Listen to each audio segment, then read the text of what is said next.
Good morning. If you're new here, my name's Karen, and about 8 months ago, I lost my exercise mojo, and I'm getting it back now, one workout at a time, and vlogging about it as I go. I generally like to upload a short video every day, but I missed the last 2 days because of technical problems. I think the technology gods were conspiring against me.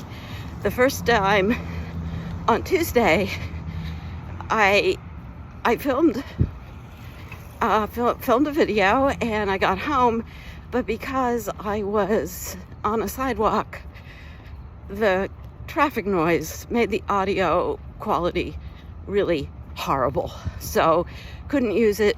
I filmed it yesterday sitting on my yoga mat before I did my strength training, and then when I went upstairs to get it, I used my camera to get it off of, I need to get it off the little disc, and I couldn't find my card reader anywhere, and I just used it last week, so I know it has to be there.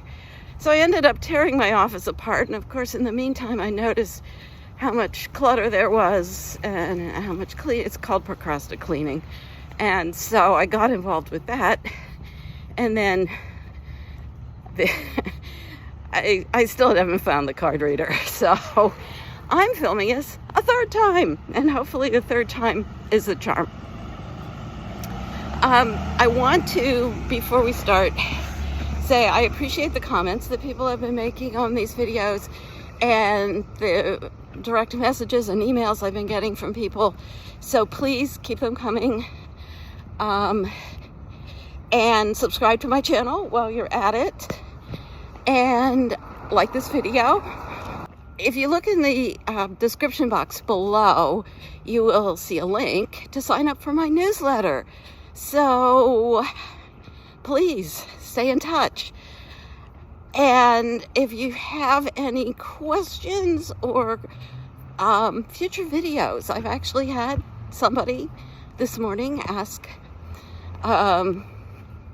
for actually talking about food choices and asking a question, and I thought, oh, well, that's what I'm planning to do today. So let's get started. My workout today is sprints, and it's so I'm on the hill and I'm ready to go. Okay, I had to stop the video because there was a backup horn and then a siren, and I live in an urban area, so it's a little hard to avoid ambient traffic noise and that kind of thing. It's also very hard to avoid other people, but so I'll edit out as much of it as I can. So today's topic is starting on healthy food choices, and this is obviously a loaded topic, but it's something that's really important, and I think I also need to let you know a little bit about my own story after a lifetime of gaining weight and losing it, and gaining weight and losing weight and gaining it back again. Yo-yo dieting. I was really a champion yo-yo dieter. I'd get fit, I'd run, I'd walk, and then I'd fall off the wagon. And finally, about 10 years ago, in fact, the 10th anniversary is coming up, I went to a workshop with Janine Roth called Women, Food, and God, and it really opened my eyes. And helped me. She's really all about mindful eating, and so I started eating mindfully, and well, it took me about 3 years before I finally made major changes. I started making little changes over 3 years. As I was eating mindfully, I realized that oh God, here we go again, more noise. This time it's a lawnmower. Okay, there were 2 lawnmowers. Now there's only one. Yeah, can't get away from it totally. So, I did mindful eating, and it was really easy. The first thing was French fries. I started really paying attention and asking myself the question, what did I want from the food? And I realized that I wanted the treat, the fun, the party. I wasn't getting it. And that I really didn't like them as much as I thought I did. They really weren't that good. And then it was easy to give them up. So I gave up that. I gave up deep fried foods. And then I was paying attention to chips because I was at a party and there's a big bowl of chips on the table, and I've embarrassed myself at parties because I couldn't keep my hands out of the chip bowl. But I just really paid attention to what was going on. And being able to stand outside of yourself and watch your behavior and do it without judgment is really an important gateway into gaining insight into what you're doing. And what I realized was I was addicted.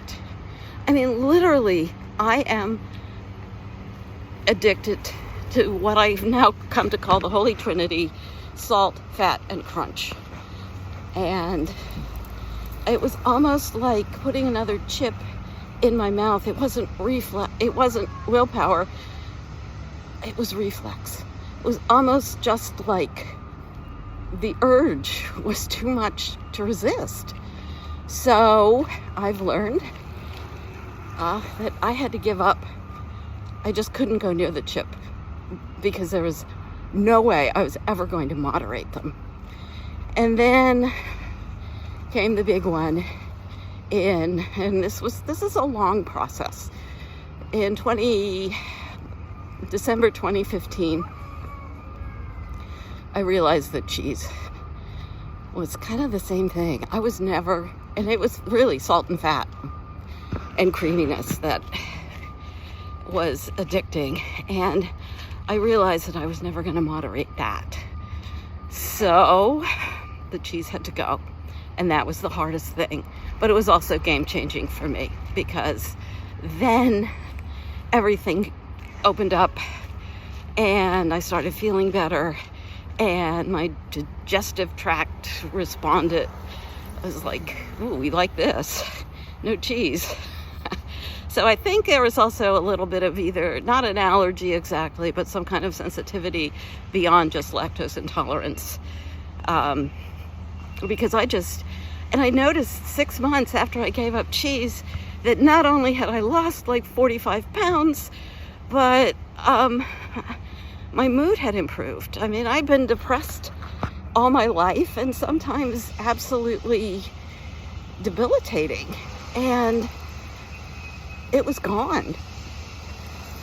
And it's not that it's 100% gone, but it's totally manageable now with no meds. And I'm not saying that everybody should give up cheese, but because maybe that's not your issue. But I think that mindful eating is a good tool to help you discern what foods you can moderate and what foods need to just go, because moderation is impossible. Let me give you another example. Chocolate, dark chocolate. I like it.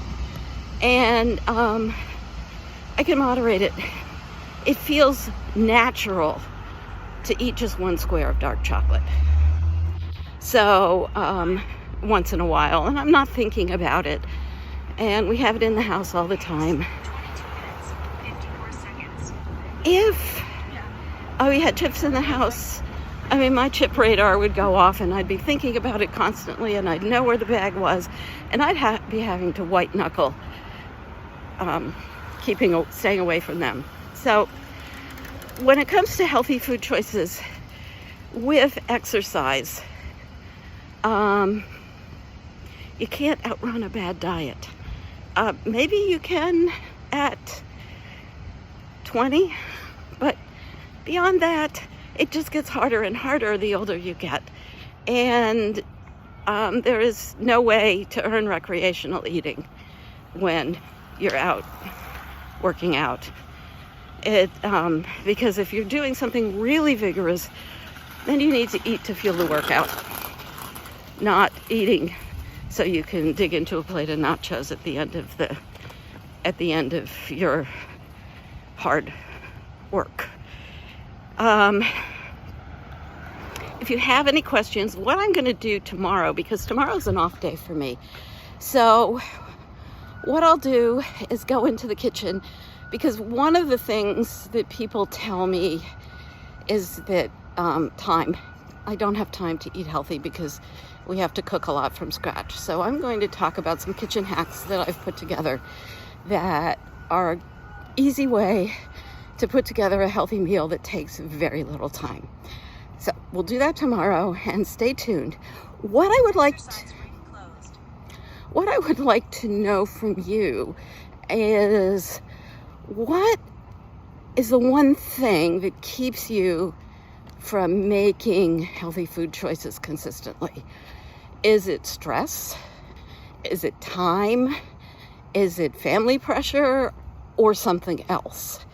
And I really, as I put these videos together, I'd love to know what you would like to hear more about.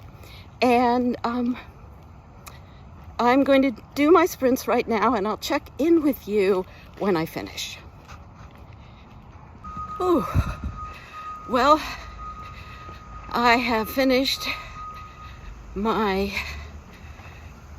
6 sprints, and I actually made a mistake. I was intending to do a 1.5 minutes high and a 1.5 minutes low, and I ended up I set the timer wrong, so I ended up doing a 1.5 minutes high and 1 minute low. But it's okay, because I managed to do it, and it felt really good. I really went for a high heart rate, and I've had a question from somebody on heart rate, and I'll do a whole video on that. So anyway, I will see you tomorrow, and have a great day.